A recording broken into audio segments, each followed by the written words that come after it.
All right. Welcome, everyone, to our latest podcast. I am your host, Elias Haddad. I am here with my good friend, co host, Dave Conley. What's Here we going on, my are. man? It's another You're another looking week. good. Oh, thank you. Appreciate it. Looking I'm good. getting What's settled up with here the in Miami. collared shirt? What's up Right. with the collared shirt? It's from moving to Miami. It's like you spend most of your time like in hobo wear, like just shorts and t-shirts, and it's like every now and then you just want to like dress it up a little bit so you feel like you're a human being. Like collared shirt, baby. Yeah, it's the one thing about the South, living in the South is that people don't wear suits. Like people dress nice in New York. People Yeah. kind of dress pretty good in DC. Yeah. You go up north, people tend to dress a little bit Dress up. nicer. Yeah, as soon as you get past Tennessee, it's just could be anywhere. That was true in San Francisco too. It's like you could not pick out the billionaires versus hobos. They dressed exactly the same. Yeah, yeah, it could be anything. Could be anything Yeah, because it everybody's could like be wearing anything. Carhartts and camo in the South. So. Yeah, exactly. What should So be our yeah, man. topic today, my friend? How I about I go actually ahead? been thinking about this one. I think today would be a good one to. What is one book that you would suggest someone to read, and Oh, why would you suggest that book to them? I have one in mind, so I'm gonna let you go ahead and think, and I'm gonna tell you the book that I always give everyone, especially the book that probably sticks out the most to me okay. is The Four Agreements. Okay. Tell me about that. The Four Agreements. This is a great book. Yeah. Um, the Four Agreements is basically the breakdown of it is that we all live in we're basically agreeing on several different things every single day of our lives. Yeah. When you get in your car, you agree to go the speed limit, right?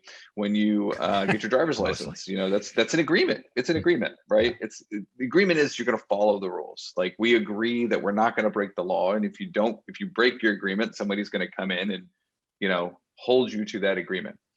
The book whittles down all of the agreements in the world to just four basic agreements. Now, I don't have them memorized off the top of my head, so I'm going to look it up while we're talking here. But the first one is never take anything personal, which is a really great piece of Why? advice. All right. Let's hold on that for a second. Right. Sure. I think I agree in concept. Like, okay, don't take it personally, right? It's not that falls into my feeling of like, well, it's not about me. Like the world doesn't revolve around me, right? Like I can Yes. I can I can put myself in empathetic in other people's shoes enough where I can be like, okay, it's really about them and their stories, right? Mhm. Um, and uh the way I think about it also is that the anonymity of, say, online world, right, Yeah. it leads to all this weird aberrant behavior. With no consequences, then you end the tribalism that we spent most of our time evolving into, where if you said the weirdest thing, you ran the risk of being shamed by the people that you live and work with, and if it gets really bad, you could potentially like lose your life or be ejected from your home or where you are. So there is a certain amount of it is about you, and there Yeah. is a certain amount of civility that comes with not being a jerk. And uh, I would say that the default mode is that it's not about you. So what do you think about that?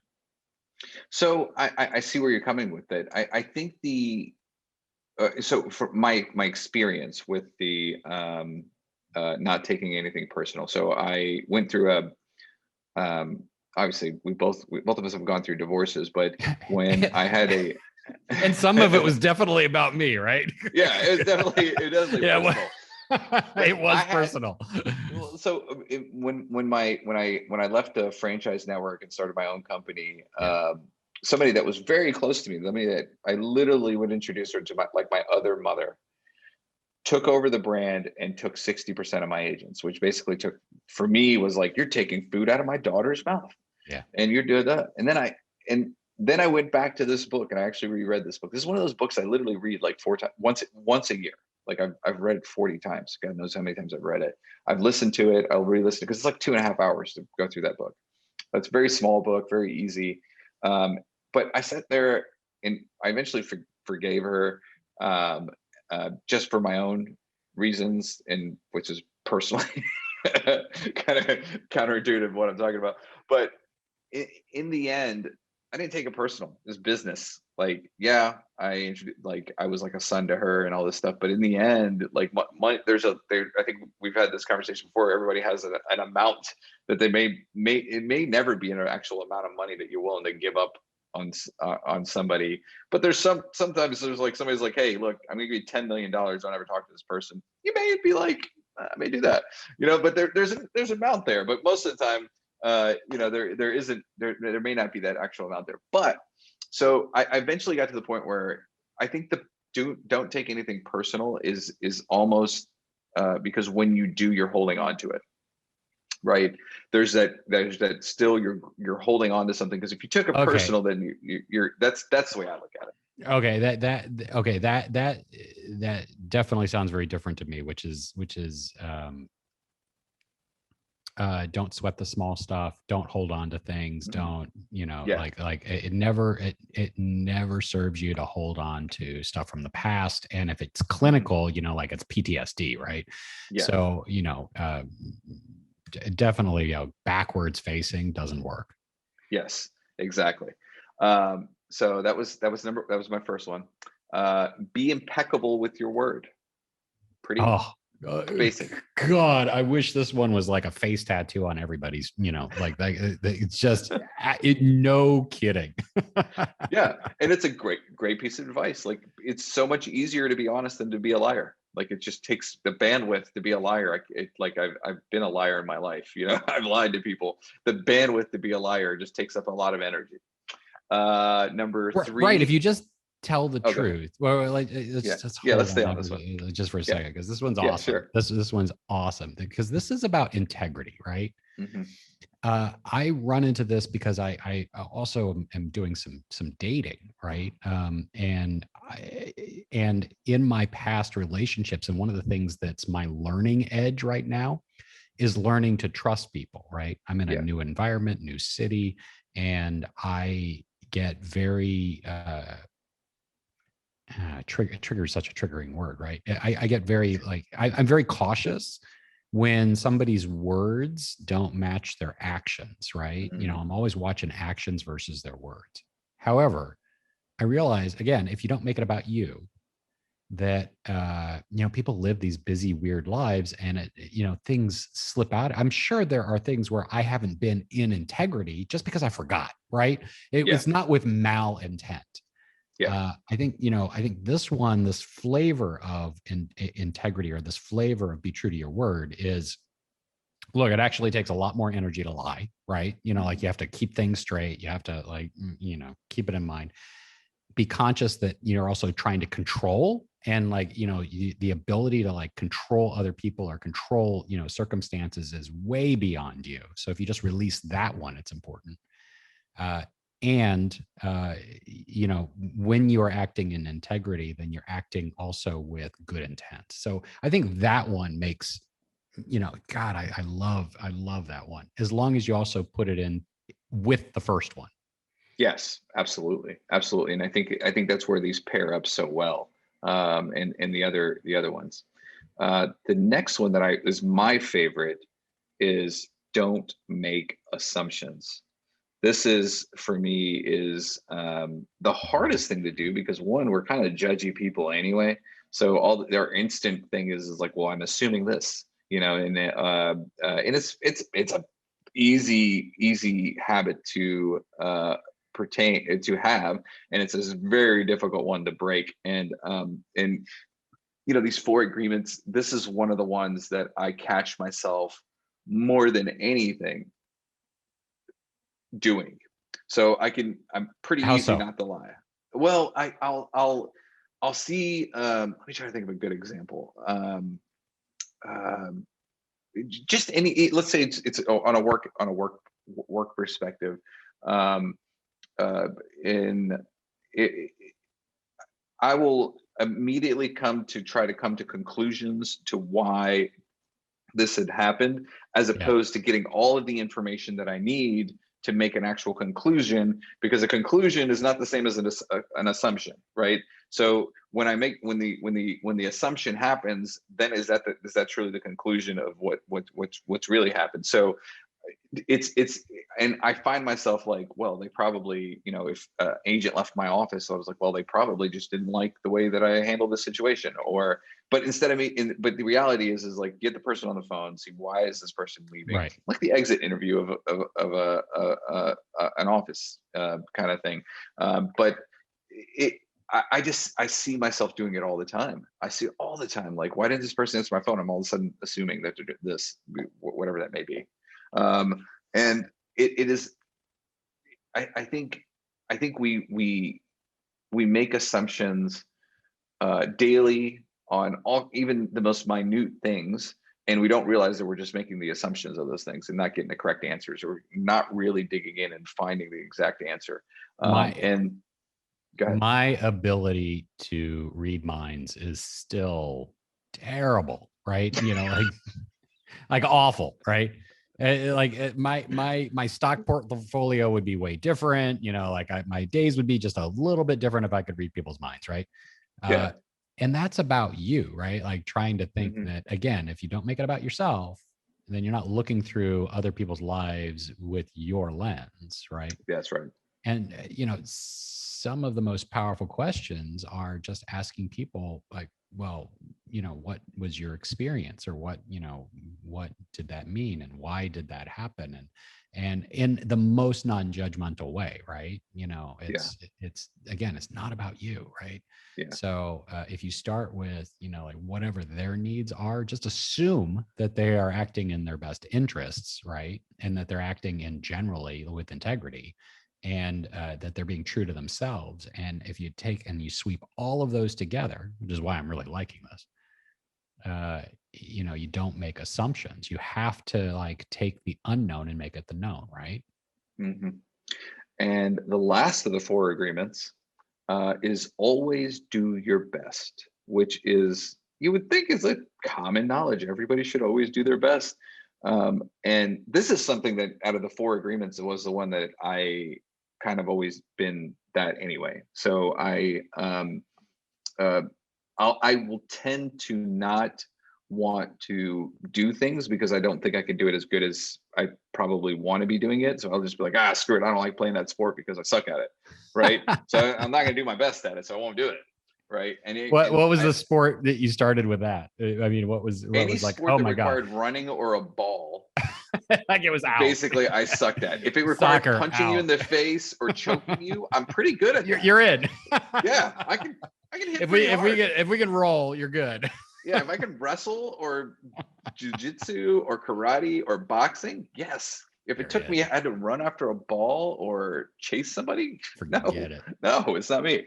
And I actually, when I'm always I'm a vigorous worker. So like, you tell me to dig a hole, I'm attack it, right? I just go at it. And so one of my yeah, families always had restaurants, and I worked at my family, but they were always like these little mom and pop like hamburger shops and stuff like that. So never really a full blown restaurant. And my family finally opened like an actual restaurant, sit down with servers and all that stuff. And I think I was 18, 19 in college, and they were like, my uncle calls me and he's like, hey, come to the restaurant. I need somebody to be a dishwasher. I'm like, all right, whatever. Yeah, I'll come down there. And that's just how my family is. I mean, Yeah. he was a bear of a man. He was 6'9", 380 pounds. Like, I mean, he was just, I mean, he ended up passing away very young at 52 from an aneurysm, Ooh. probably because of his weight issues. Yeah. But he went over there, and I'm working and I'm doing the dishes and I'm crushing it. And the cook comes around the corner and he has one of the pans that I handed him, and it's spick and fucking span, bro. I'm talking like you can see your face on this thing. And he comes up to me, he goes, Dude, I've been in the restaurant industry for 18 years. I've never had anyone return a pan to me that looked this good. I was like, it's not supposed to be that clean? And he goes, no, you just scrape the shit on the surface and then and that's it. And I was like, oh, I was like, well, that doesn't seem, that's not doing your best, you know? And that was me at 18 years old. And that's how I've always looked at life. Even as a fucking dishwasher, I was trying to be the best dishwasher I could possibly be. Okay, let's again. Let's put this in context though. My first like white collar job, because I firmly believe that everybody needs to spend time in a kitchen for sure. You know, spend time in a commercial kitchen and or waitering, or it was serving people, like any kind of customer service job, Yeah. and you like Yeah. quickly learn about yourself and about human being.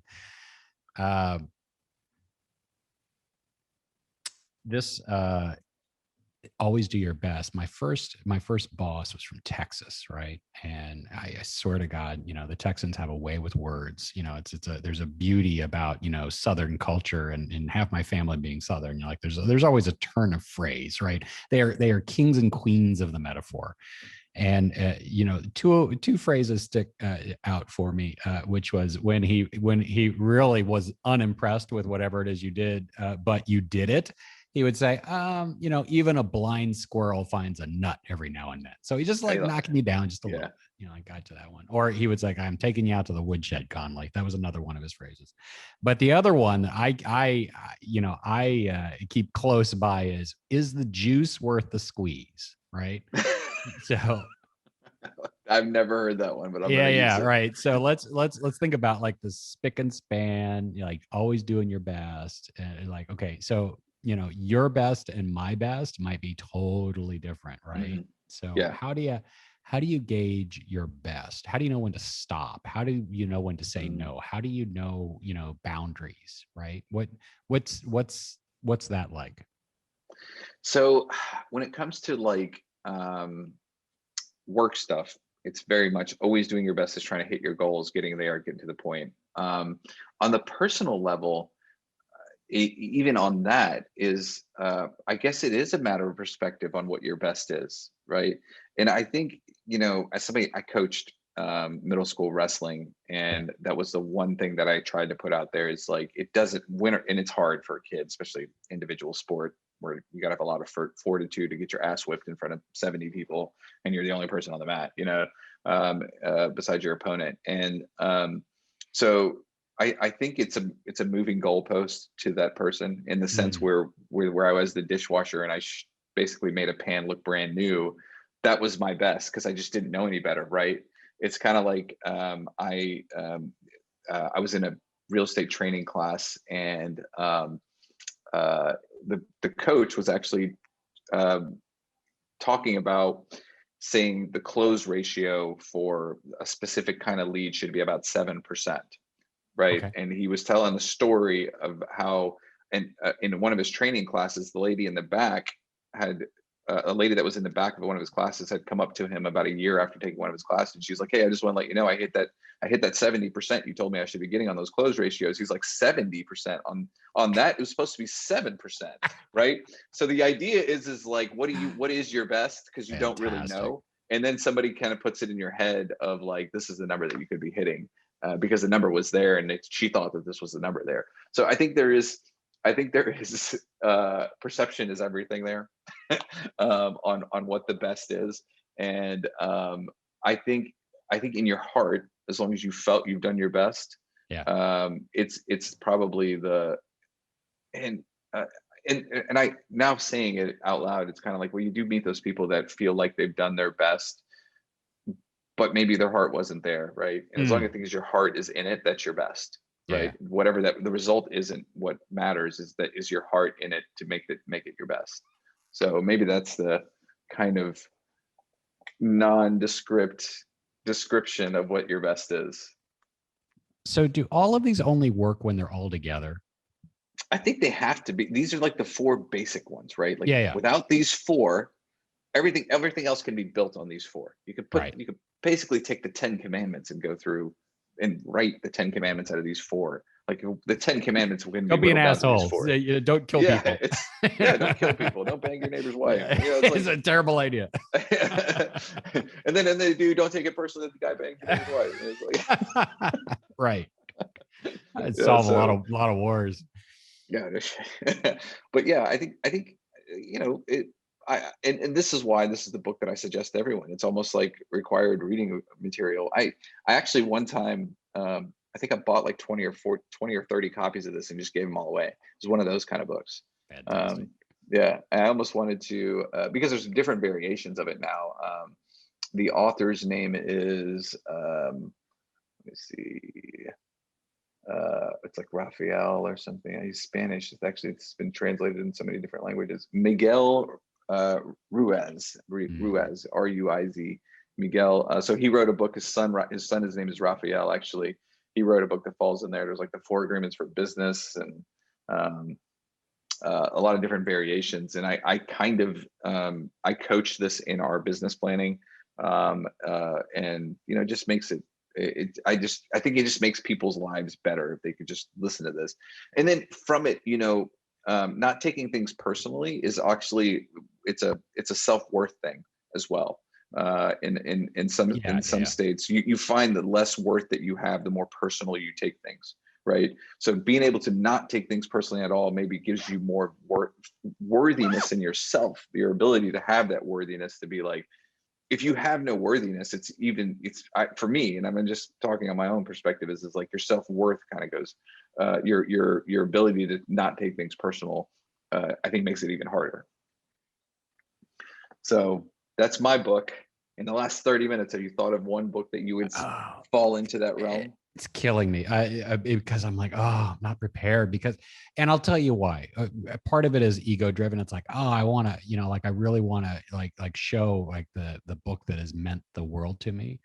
But the way I read is like, it's kind of like whatever it is, the last book that was very meaningful to me that really changed my behavior. So it's like, there are certain classics out there that certainly like changed my life. Like for instance, Chad Tang is a former Googler, and he wrote very practical ways of like mindfulness and meditation, and that just like, and same thing with Tara Brach. So if I was looking for a category of like self-improvement or self-help, particularly that like just fundamentally shifted me, those would be, you know, sort of like classics. But I would say in the last few months, the ones that have like really touched me, I think there's like a second and third place, you know, finishers for me. One of them was a fiction book, or is a fiction book, I should say. It's called Shallow Kingdom by Kira Jane Buxton. And it is by far among the funniest books I've ever read. And it's all about the apocalypse. And so like being in you know, sort of zombie apocalypse right now and reading about it, and laughing hard about how crappy, you know, COVID is, you know, but it isn't about COVID, but it is about, you know, things go really, really wrong for humans. By far, it was one of those things where I think, you know, being human right now can have its own challenges, right? I talk to so many people that are just like, I am struggling, or, you know, like I'm challenged. It's like, it's not any one thing. It's like the 1,000 things that are going on. So that is one that just made me smile. The kind of the second place, sort of in the self-improvement or memoir, I thought Matthew McConaughey's Greenlight was really sort of interesting, sort of like how he views the world, you know, like where, and super smart. So part of it is like, you're so jealous about such a beautiful and talented human being, also putting out a wicked smart book, right? Like, oh my God. This guy has it all. Like he has it. I mean, like, oh, it's like, please tell me about some struggle in your life, because he sort of walked into his first big role, you know, like it was like, I'm just gonna try this. Like he had no formal training, right? Like, you can tell, actually. Like so many things just go, you know, seem to go right for this guy. So it feels a little preachy that, you know, it's like, well, you know, I enjoy the struggle. not these stories. However, it was super smart, super interesting, how he got to things, but not a life changer. The life changer for me was after a rough and unexpected breakup last year. Somebody I met handed me a book called Attached. And I was apparently, and this is by Amir Levin, who's a doctor, and Rachel Heller, who's a psychiatrist, and fundamentally changed my life because Attached is all about attachment theory. And I was apparently the last person to know anything about attachment theory. Have you heard of this? I've heard of it. So can you give me some context to it? Because I've heard it actually a couple of times. I don't know. I mean, I can take a guess of what it could be, but give us a little synopsis of what this is. So attachment theory is the theory of how we attach to other human beings, just how we interact in the world, right? How we connect, how we make friends, how we have lovers, how we have, just, connection, right? And the study of it is mostly in how we learn to attach in the first few years of life. So, how we attach with our mother, how we attach with our father, it always goes back to that, right? Our environment and, our genetics, a little bit of genetics, a little bit of and the most important loving people in our lives, our parents, right? How you attach with them shows up throughout your life. And so this book, Attached, takes that and translates it into romantic attachment. I'm like, okay, this is interesting. And generally, in their simplistic view, we all generally fall into three categories. And they're pretty solid, meaning that when you are your most stressed in a relationship, when you are not your best self, you tend to gravitate towards us. Not to say that you will always be like this, but if you know what your attachment style is, it has changed me. So the attachment styles, most people fall into secure attachment, as the vast majority of people. They normally attach with people. They're not expecting anything. They make good friends. They have they have place in community. They have good relationships with their significant others and their partners and their kids. Like they're just secure attachers, and we all know them. Some of us are that. I'm not.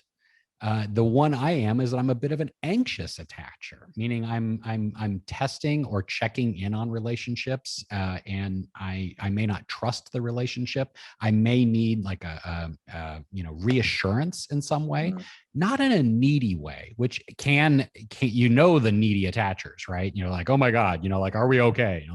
That. It's more or less just having the integrity, line up, the actions, all of the different aspects of that attachment show up in all different aspects of another person, right? And then there's the avoidance, and these are folks that may say that they want a relationship, but they really want it at arm's distance, and they may be lifelong bachelors or bachelorettes. It happens equally in both men and women. They almost rarely live with or have, their significant other, maybe even in the bedroom, like it's like they really like their separateness and their separate lives. That's where they recharge. That's where they go when they're stressed. They go into their caves, right? Yeah. Now, here is the wicked irony. The wicked irony is that the anxious attacher, like me, who needs a bit of reassurance, right? And the avoidance, which are like, we can take it or leave it, are wildly attracted to each other. It is. I can see that. Crazy, right? And the anxious attacher will always feel unsteady in the relationship. And this explained several of my previous relationships. I'm like, why was I kept at arm's length? Why was I always trying to, again, you fall into these control patterns of like, oh my God, I just want this person closer. And the more you wanted them closer, the more that they wanted to push you away. So there was always this push pull. in the relationship, it would freak them out, it would freak me out, and we would spiral out. And this book has a bit of a wicked punchline, which is the anxious attachers like me have to avoid the avoidance. We have to find them. And when we find them, we have to suss it out, and we have to actually step away. Unless an avoidant is actively working on themselves, they are doing the work, right? They're on a path, then they can start to have more normal connections and normal relationships. But that's the key, right? Like if they're not working on themselves, then having those relationships, they will always wonder why they're different, right? But they'll also be mostly okay with it, right? And it, for me, it has changed me. As soon as I meet, somebody that is an avoidant, I'm out, right? Because it can happen Yeah. in friendships too. Yeah. Or it's like, why is this person like in your life and is all there and is because these avoidants can also be quite charming and quite amazing human beings, but then they go off on their own, right? They're the lone wolves and they're all by themselves. It's like, well, if that's your friendship too, it's like, well, it's unbalanced, it's asymmetrical, right?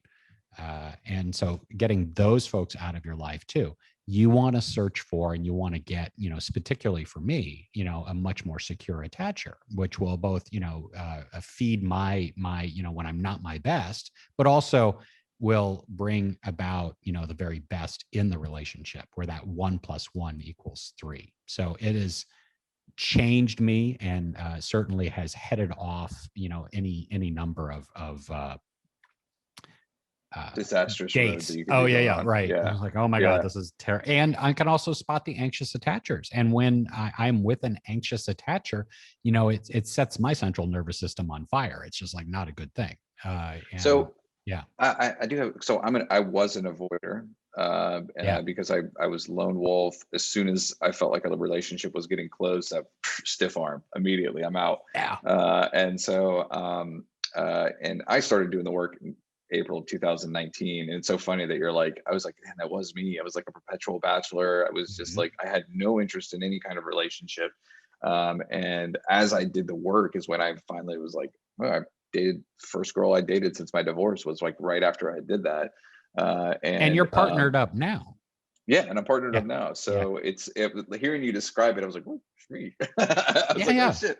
So let me ask you this. And So like, without judgment, right? Like yeah. there's no badness to the anxious or Mhm. the avoidance. They shouldn't, neither of them should strive to be a secure attacher, unless they want a relationship, right? It's like, I know that I Yeah. have these tendencies. For me, it might be just checking in on a relationship, and if it's not going right, seeing what can be done. The two of you might be able to work out, and if not, that's okay, right? So uh what yeah, are some things that like an anxious attachment person can work on to help make them better? yeah, great question. uh for for me, it's slowing down, right? I think, where I would run into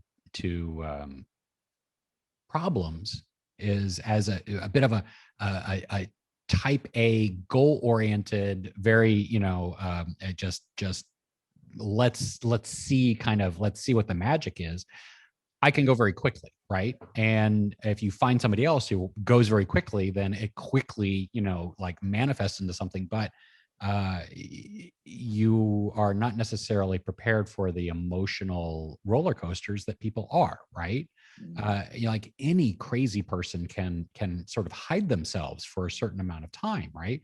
But what you really want, and what I want in a relationship, is seeing the emotional range in someone. Do they have the Yeah. emotional intelligence? Do they have the emotional ability to sort of handle life, and to handle what comes at them? And are they also open to both giving and receiving, right?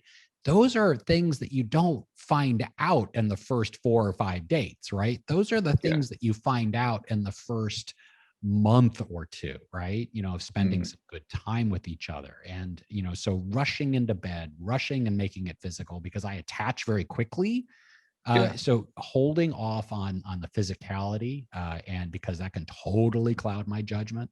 Yeah. So very mechanical of like, okay, let's not rush into anything, which frankly is unusual for a guy. I approached this with a couple of dates, and they're like, whoa, that's weird. I'm like, yeah, it's a Mhm. little weird, but I know me, right? Yeah. Yeah. This is really for everybody's protection. Yeah. Yeah. Yeah. So, those are the kind of things that I've done is just slow down. And That's interesting. that, that, has worked out really well for me so far because I'm really able to get a good feel for who somebody is. Now, in someone that's an avoider, and I mean, for me, the work came from finding, deep rooted issues on why I'm an avoider, Yeah. which is, I feel like, I guess both of them, there's something at the root of what makes you what you are, whether Fear. that is, Fear is a yeah, very driving thing for both of those personality types. It's the fear of getting too close and getting burned, and for the avoidance, and for the anxious, it's a lot of the fear of abandonment, right? So those kind of like two sort of fear energies will either keep somebody at arm's length, or want to like sort of like interweave your life really tightly really quickly. Hmm, that's interesting. I'm gonna put that on my list of Changed me. Audible books. And I was like, oh my god, now I can spot the avoiders. And again, also in the irony, because I'm getting older, is that I'm running into more avoidance because they are not partnered, right? Like Yeah. they are not married. They Yeah. have, they may not even, they're not in a relationship, so they end up being single, and I'm like running into more of them as I get older. I'm like, ugh. Oh my god. Yeah, it's I had heard about attachment theory, and I'm gonna put it in my audibles because I know I have a credit coming up pretty soon, so it'll be on one of my on my book list. I think that So good. there's I think like the whole idea of attachment of anything is toxic, whether it's like, especially over attachment, to things, especially, Yeah. I believe, like, emotional attachments to friends and family is one thing, but to physical things is like one of the things. It just, I think, one of my um like realizations before or right after my divorce is like, got the big house, the pool, all this nice shit, and it's like, why am I doing this? Like, what's the point? Like right now, I want to be successful. I like doing business now because I just love to build businesses more than I do the money that comes with it. Like, the money is great. It's fine. It's just, but how many, you can only spend so much, you can only do so much with it. But it's the building part that I really enjoy about it.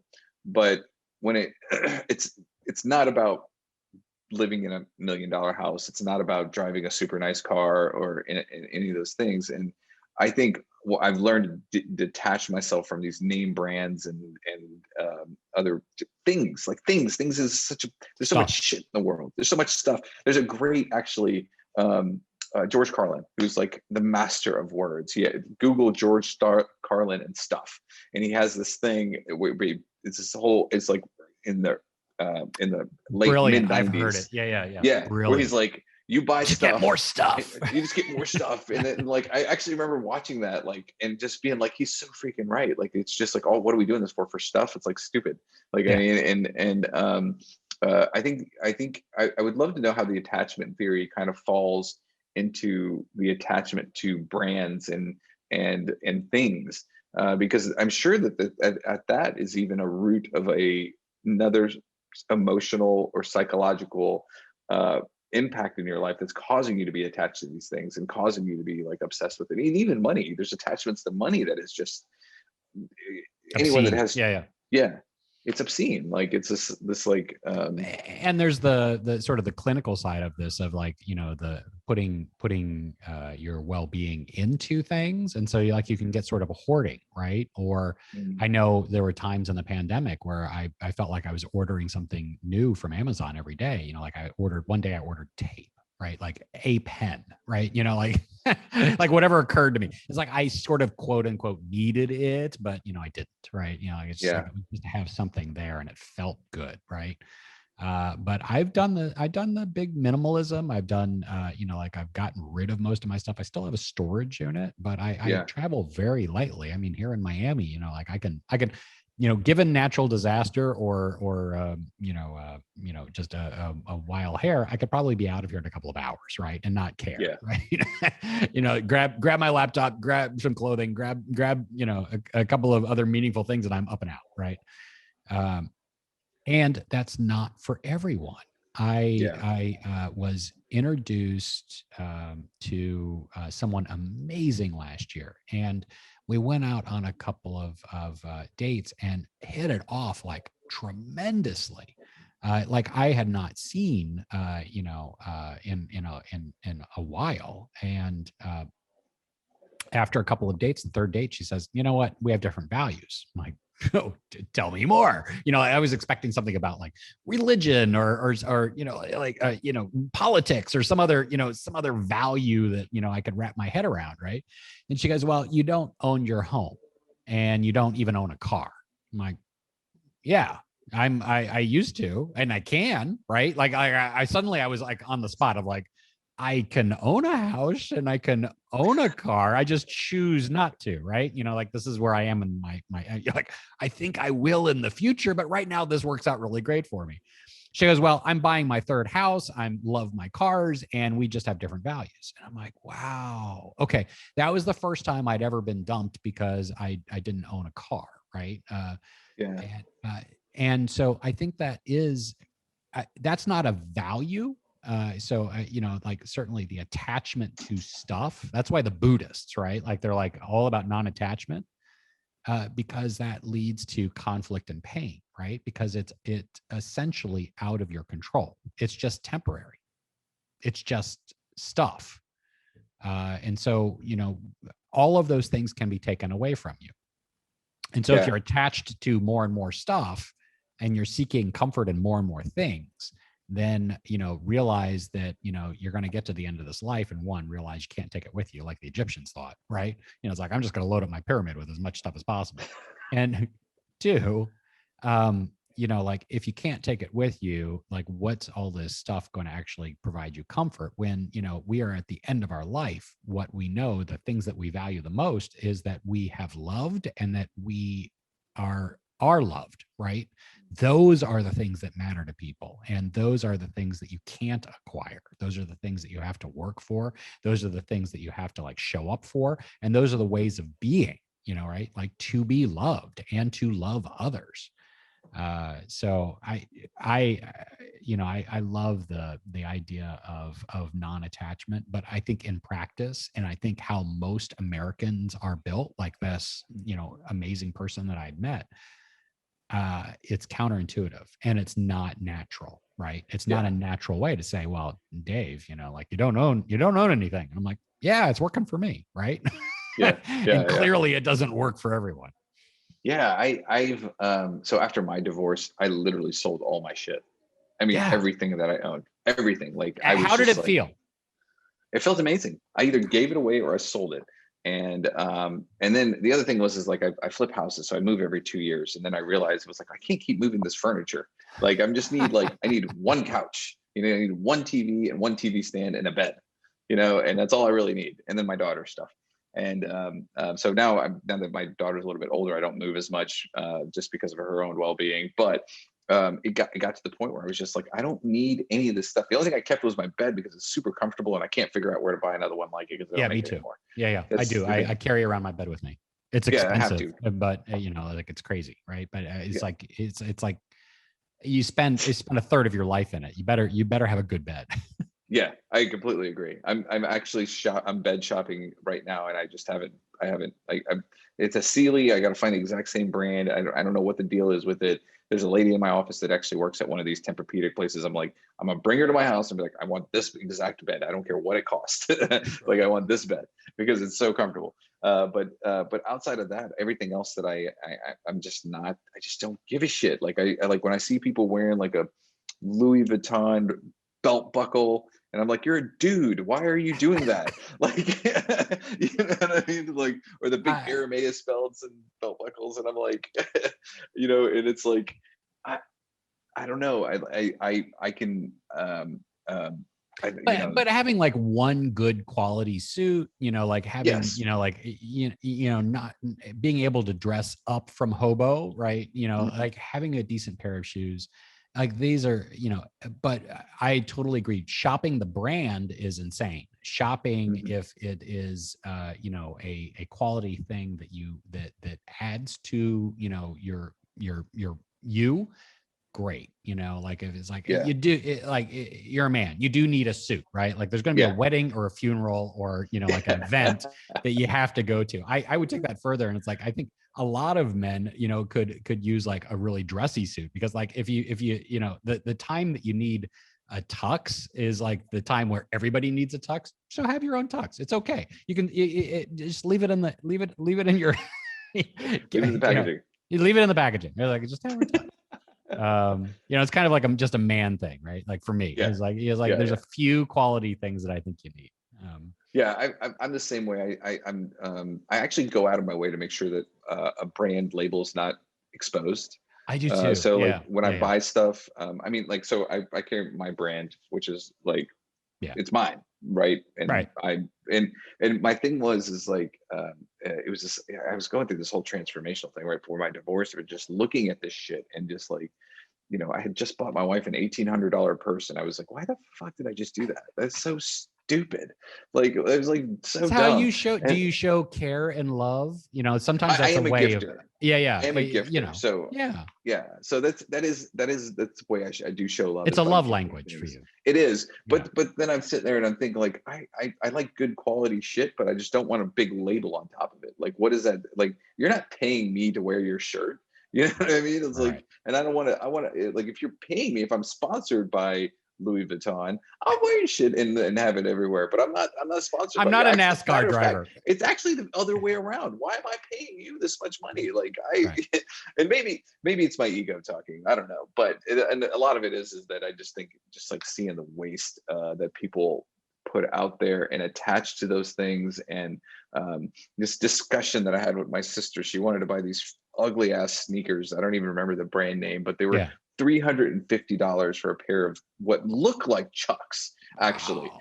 they look like Chucks, like the old Converse shoes, and it's some brand now. And instead of the Converse, it's a Star or some Okay. bullshit. Yeah. And I Yeah. don't remember what it was, but it was 180, $350 for a pair of sneakers. And I'm like, that's insane. Like, why the hell? Like, why would I buy you a pair of sneakers that's $350? Like, let me get you a massage, All right. An envy, uh experience. Yeah. Yeah. yeah, let me go get you some kind of experience, as opposed to like buying this stupid thing. And I ended up buying her, like, getting her, just because she pissed me off so bad, I ended up getting her $350 gift card, and be like, you go buy those shoes. And you know what she did? She did not buy those shoes, because she didn't want to spend $350 for a pair of shoes. She wanted me to Oh, spend the $350 for a pair of gotcha. shoes. Oh So my God. anytime somebody gives me some stupid request like that, I'm just like, what are you thinking? Like, that doesn't make sense. You know, and it's, I mean, it's even, I'm moving to St. Louis, so I'm buying a house. And so my girlfriend's helping me search for the houses over there. She's sending me like $650,000 listings. I'm like, I live Oh, like, yeah. you know, when I buy a $650,000 listing is because I know it's worth 1.2 million. And the only reason I'm buying it is because I've got value in it. I'm not just going to buy a $650,000 house. Right. She's Right. like, well, when I met you, the wife you and your ex-wife, the house that you and your ex-wife was a $600,000 house. I was like, yeah, I bought it for 350,000, and I made 150 grand on it. It actually ended up paying for my divorce. So if that's the route we're going to be going, so let me get some equity in anything that we're going to be buying, just in case. You know, Just in case. Right. Oh my God. I love how you need an roll on exit that. plan. You're Yeah. right. So Spoken thanks. like a true avoidance. Yeah, Need an exit exactly. plan. I'm still working on that part. So, Yeah, yeah, and right. it is, you know, but you know, it's like, why? Like, you don't need all these things. The Well, house that it's I live in now. safety, right? It's Yeah. safety, right? Versus freedom, often, right? Mhm. Like the safety of these things, or they make you Yeah. feel good. Like you know, certainly I've noticed down here in Miami is that there's a lot of virtue signaling, by, you know, the brands that people wear. I mean, they do look like NASCAR drivers sometimes, right? Like, you know, Polo this or Hermes this or whatever. It's like there's a lot of emphasis on brands. And I am not like that, right? So uh, that is simply, you know, people wanting to show, right? And I think that peacocking is pretty common in a lot of, Yeah. you know, a lot of places, a lot of things. You know, it's like they want to have the right watch, the right car, the right clothing, and that's part of like the group that you want to be in. And Yeah. maybe it's hurt me, maybe it hasn't, but like I don't want to be a part of a group that if you're not wearing the right thing, then you know you're out, right? Like that's not my club, right? Yeah. I found that to be kind of my thing as well, was is that looking at the people I was hanging out with pre Yeah. 2015 was like, these are the people I'm hanging out with. Like, I mean, they were all doctors, very successful people. And granted, my friend group is really small, very, very tight. I mean, like a handful of friends. And then everybody else, if one of my friends was just overly like that, they probably wouldn't be my friend. Right. Just because, you know, you're the average of the 5 people you hang out with the most. Right. Mhm. And I look at that and I, I don't remember when I heard that, but then it gave that the time that I heard it, it like I reevaluated my life and the people I hung out with. Totally. And I was probably like sometime in my mid 20s. If there's, this was actually another great book that I always suggest to people. It's pretty. Everybody knows it, is the Secret, which is this really a book about manifestations and the whole. And that was another book that really changed my life in how to like manifest things that I want in my life. But the reality is that even in that book, it's just like you're around it, you see it, that's what you want to be, and then if it's not in your heart who you are, like how do you define that? How do you get to that point? And I just can't I can't imagine. And this is one of the blessings that I have with my girlfriend and daughter's mom, is that she's not like that, except maybe with like Lululemon shit, which is, you know, ridiculously expensive in its own. Yeah. But it is actually good quality stuff, and I can't even deny that. You know, like that's like one of those things where you are spending $100 on something. It's like, oh, Yeah. That's where I get like you know, when I was first single, I dated somebody who was quite fashionable, right? And I, you know, I was walking around in a pair of sweatpants, and she goes, "Oh no, this will not do. I will not, you know, I will not be around you. We're going straight to Lululemon." And I'm like, I don't even know what you're talking about, but okay. So we go there, and I swear to God, like you don't know you need something until you put it on. You're like, damn, these are it's good pair amazing. of sweatpants. It is amazing. Like it Pair really of is. sweatpants, When they're right? like Like $180 for a pair they're of sweatpants, you're insane, like, right? But yeah, they like last, holy right? shit. Like I'm willing to pay on that. You know, like I've had these Lululemons for like years now. I'm like, I'm in. Yeah. You know, it's good. And the other thing I like about Lulu, they don't fucking blast their logo on everything. No, It's you don't very even can't even see small and it. Yeah, it's discreet, and that's a brand that I like, you know. yeah. And outside of cars, I do like cars. I can't deny that. Ever since I was like, I think I was probably like 13 years old, my neighbor had a car collection, and I was like, I want to do this, you Oh. know, like Do you have a classic do you have a cars. favorite car? I would have to say it was probably the 64 Mustang. And then when the Cobra came out in 66 is probably really one of my favorites. Mm, Um, classic I, cars. I love Yeah, classic cars. yeah. Yeah. I mean, like, anybody can get a Lamborghini, right? Right, Like, right. well, not anybody, but like to get a good, authentic, and part of it is I love history. So that kind Mhm. of falls in this Americana history. So the first the first vehicle that I fixed up was a motorcycle, 1971 Honda CB 175, and I made Mm. it into a cafe racer, and then we couldn't get it to fucking run. So now it's like the biggest paperweight you've ever seen in your entire life. But it looks good. It looks amazing. But Is and it it's like like one of those ones where you clean up and you put it in your living room? Like I've seen, well, you know, it's in my yeah. foyer in my Right, office. So like when exactly. you Yeah. come into my office, there's a cafe racer right when you walk in, and I'm just like, Nice. ah. And then I ended up buying another one because I was like, I'm gonna swap the engines, and I never did it. So there we are. Well, we're at an hour, my man. We did it. Another one done. Yes. Another one done. I'm really enjoying these. Me too. Everybody, thanks for joining us. Please subscribe to our channels, and we will catch you guys next week. I think we should bring on a guest next week. Oh, that sounds like fun. Yeah. Yeah, let's talk about let me that. think. Let's noodle Let's that. shoot a text. We'll figure something out on that. Yeah, But I like that. thanks for joining us, Dave. Another great conversation. Love talking to you, man. This is like one of my favorite days of the week. I always look forward to it, my friend. Thanks, man.